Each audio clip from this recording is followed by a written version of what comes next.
Evet arkadaşlar, şu an köyün içinde bulunan küpeleri geziyorum. Köyün tarihi 700 yılın üzerinde. Osmanlı'nın ilk köylerinden biri burası. Arkadaşlar şu an Cumalı Kız'ın meşhur cin aralığındayız. Şu an köyün içerisinde bulunan camideyiz. Zübeyir'in dişi çıktı. Alsanıza yerden onu. Hoş geldiniz.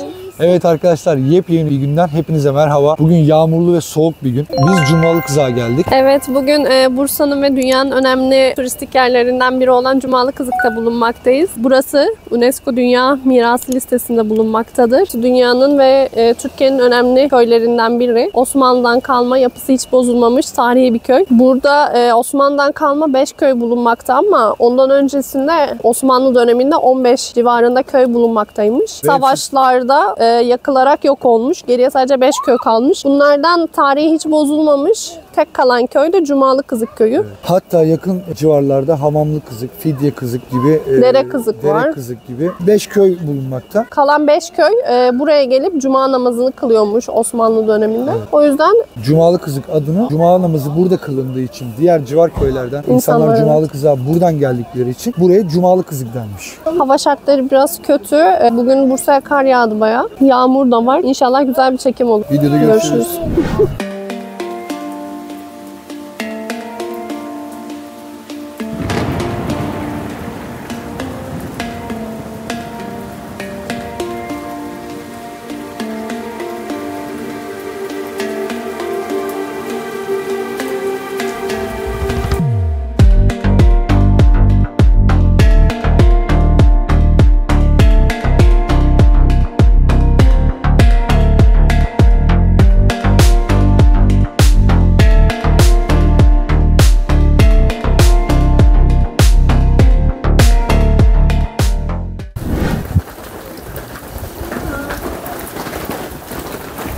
Normalde hava güzel olsaydı eğer buradaki birçok tezgah açık olacaktı. Yetiştirdikleri kendi köy ürünlerini satıyorlar. El işlerini, ördükleri, patik, yelek, lifleri falan satıyorlar bu tezgahlarda. Ama şu an hava şartları el vermediği için kapatmış çoğu. Cennet hurmaları da burada. Bunun adına da döngel deniyor. Döngel diyoruz ama muşmala diyenler de var. Yeni dünya diyenler var. Şu an çok sert ama bir araya koyunca belli bir süre sonra yumuşuyor. Ondan sonra tüketebilirsiniz.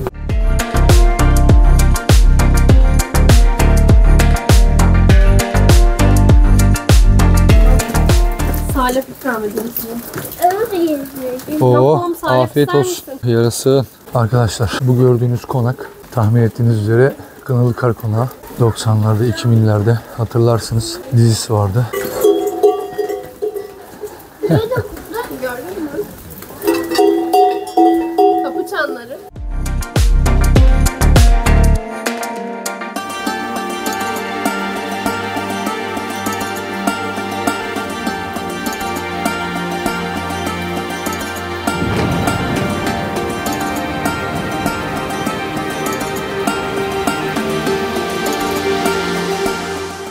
Zübeyir'in dişi çıktı. Zübeyir'in ön dişi. Zübeyir göster dişini. Aç. Hangisi? Diş yok. Tavşan gibi oldum.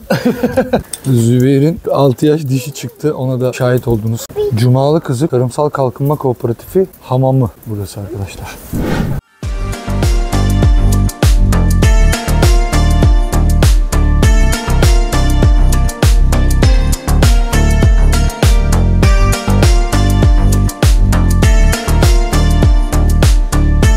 Cumalı Kızık köyünün en önemli özelliklerinden biri de evlerin yapısının hiç bozulmaması. Burada hiçbir betonarme yapı bulunmamakta. Tüm evler hala kerpiçten, taştan ve ağaçtan yapılmış. Hala tüm özelliklerini taşımaktadır. Sadece restore ediliyor.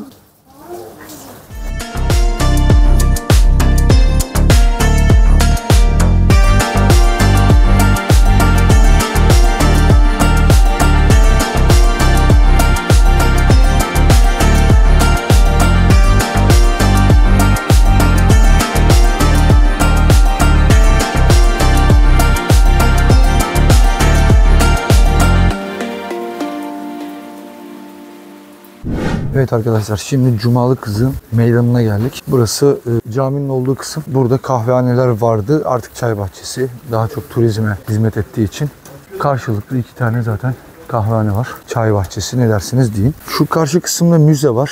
Müzeyi de kısaca size gösteririz. Şimdi önceliğimiz camiyi size tanıtmak. Cami tarihi eser bir cami. Berna size bununla ilgili bilgi verecektir biraz. Şu an köyün içerisinde bulunan camideyiz. Burası zaten köyün tek camii. 300 yıllık bir tarihi olduğu söylenmekte. Tam tarihi ve kimler tarafından yapıldığı belli değil ama hiçbir restorasyona uğramamış. Yapıldığı günden beri hala ayakta. Çok güzel. Hiçbir şaşası şatafatı yok. Sadeliğiyle ön planda. Ahşap el işçiliğiyle yapılmış. Bugünlere kadar gelmiş. Çok güzel bir atmosferi var.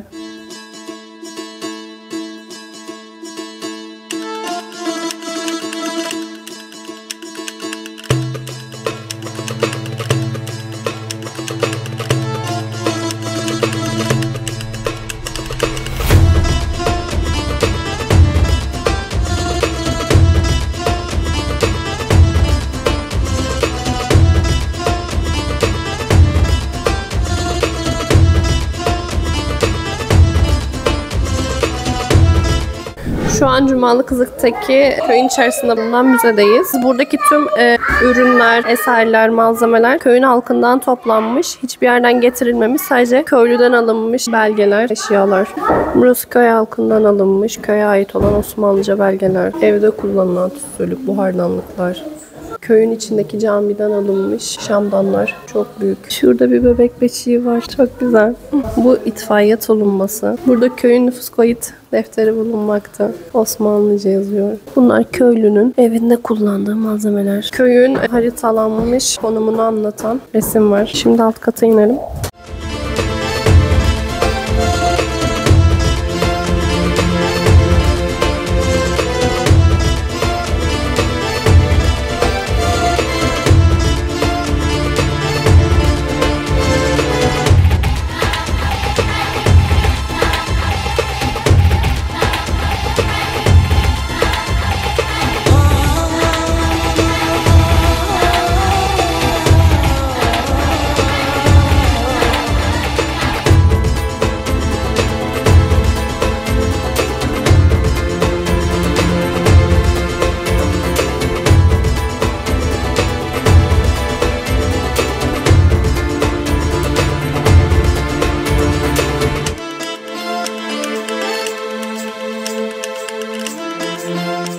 Şu taşlarla ilgili size bilgi vermek istiyorum. Şurada dikkatinizi çekmiştir. Taşlar göbek göbek orta merkeze doğru toplanıyor. Aslında buradan akan suyun altında da kanalizasyon var. Gider var. Ve bu gider arkadaşlar köyün sonundaki okulun altında biriken su deposu gibi bir şey var. O deponun olduğu yere birikiyor ve orada yine filtreleme görevi gören bir durum var. Pis suyu, atık suyu tarlalara gübre olarak dağıtmışlar. Temiz suyu da köylülere tekrar içme suyu olarak geri döndürmüşler. Yani bu gördüğünüz şey aslında Osmanlı döneminde düşünülmüş bir şey, güzellik. Osmanlı döneminde dahi geri dönüşüme, hatta suyun dahi geri dönüşümüne çok fazla önem göstermişler. Oradan çıkan tortuları da tarlalara gübre olarak kullanmayı ihmal etmemişler.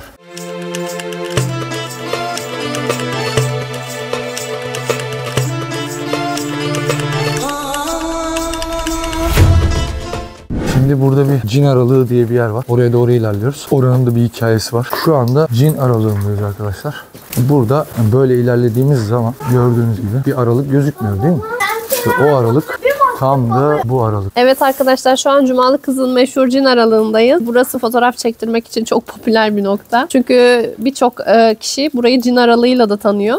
Cin aralığı işgalciler tarafından Türk askerlerinin kaçmak adına kullandığı bir nokta. Buranın bir hikayesi var. Yunanlıların döneminde burası işgal altında. Köyü abluk altına almışlar ve halkı evlere hapsetmişler. O dönemde Kuvayi Milliye olduğu söyleniyor. Cumalı Kızı yönetiminden aldığım bilgiye göre Kuvayi Milliye'den olan bir grup askerin saklanma noktası burası. Karşıdan geliyorlar. Karşıdan gelip bakıyorlar ki burası bir çıkmaz görüyorlar. Halbuki şurada gördüğünüz bir aralık var. O aralıktan içeri giriliyor. Bakıyor burada kimse yok. Giren kayboluyor. Giren kayboluyor gibi. Daha sonra Yunan askerleri tarafından bu mistik bir durum gibi algılanıyor ve ürperiyorlar, korkuyorlar. Askerlerimiz, işte bizim insanlarımız buradan bu şekilde geçerek kurtuluyorlar, kaçıyorlar gibi düşünebilirsiniz. Günümüze kadar da bu şekilde gelmiş.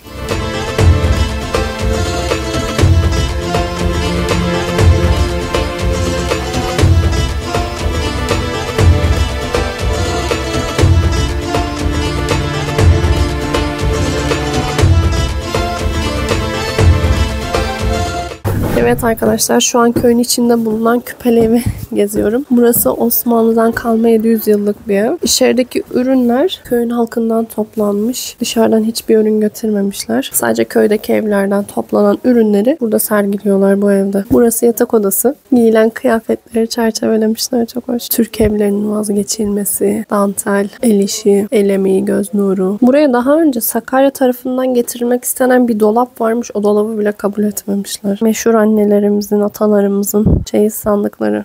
Kaneviçeleri de var, işlenmiş. Şimdi diğer bölümündeyiz evin. Burası mutfak alanı. Mutfakta kullanılan kapkacak, tencere sergilenmiş. Bu gördüğünüz güzellik Osmanlı'da ev içlerinde ısınmak için kullanılıyormuş. Bu alanda da evi gezdikten sonra oturup çayınızı kahvenizi içebilirsiniz.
En başta hoş geldiniz. Köyün tarihi 700 yılın üzerinde. Osmanlı'nın ilk köylerinden biri burası. 7 tane kızık var. Kızık köyü var. Burası Cumalı Kızık. Cuma günleri burada namaz kıldıkları için Cumalı Kızık demişler. Derenin olduğu yere Dereli Kızık. Hamamın olduğu yere Hamamlı Kızık. Yani böyle gidiyor. Şimdi sizin bu gezmiş olduğunuz ev Bursa UNESCO Derneği'ne aittir. 3 katlıdır. Ev olarak köyde gezilebilen tek yer burası zaten. Gelen misafirlerin... Orijinal olarak değil mi? Evet. Kalan orijinal Osmanlı evlerinden tek orijinal. Şimdi köyde bulunan eşyalar, evde olan eşya, 82 tane üyesi var, dernek üyeleri. Gezdirdikleriyle gelen misafirlerin resim çekip dedesinin, ninesinin evi aklına gelsin, bir nostalji yaşıyorlar. Evet. Yani 100 kişinin hemen hemen 100'de beğeniyor. Buranın işletmesini ben yapıyorum.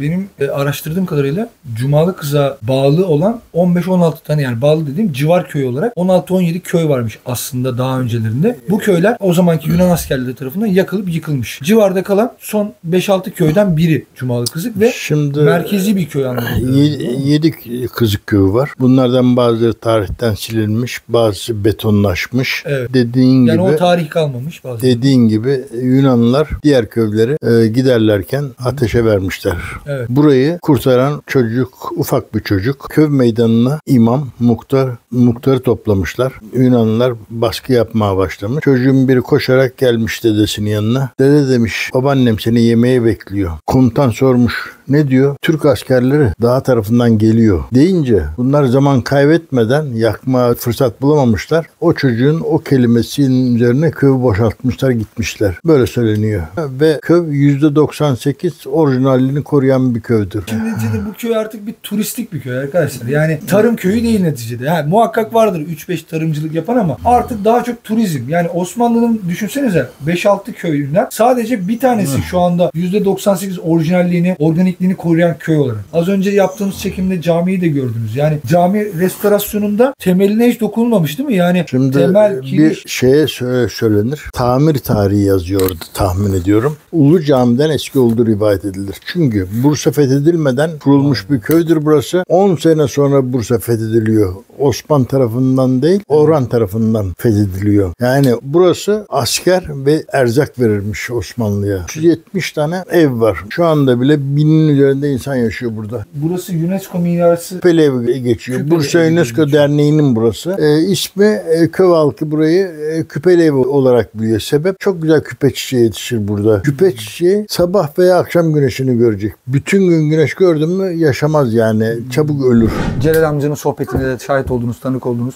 Burada Tarkan gelmiş daha önce. Klip çevirmiş. Katar Prensesi Şeyha Moza da burayı ziyaret etmiş arkadaşlar. Burada geldiğinde resimlerini de görebilirsiniz. Evi ziyaret edebilirsiniz, gezebilirsiniz. Berna Hanım zaten gezdi. Siz de videolarda gördünüz. Evet arkadaşlar, bir videomuzun daha sonuna geldik. Bugün de Cumalı Kızı gezdik hep beraber. Çok az bilinen kısımlarından da bahsettiğimizi düşünüyorum. Umarım videomuzu beğenmişsinizdir. Beğenip abone olmayı unutmayın. Görüşmek üzere. Bay bay. Hoşça kalın. Bay bay.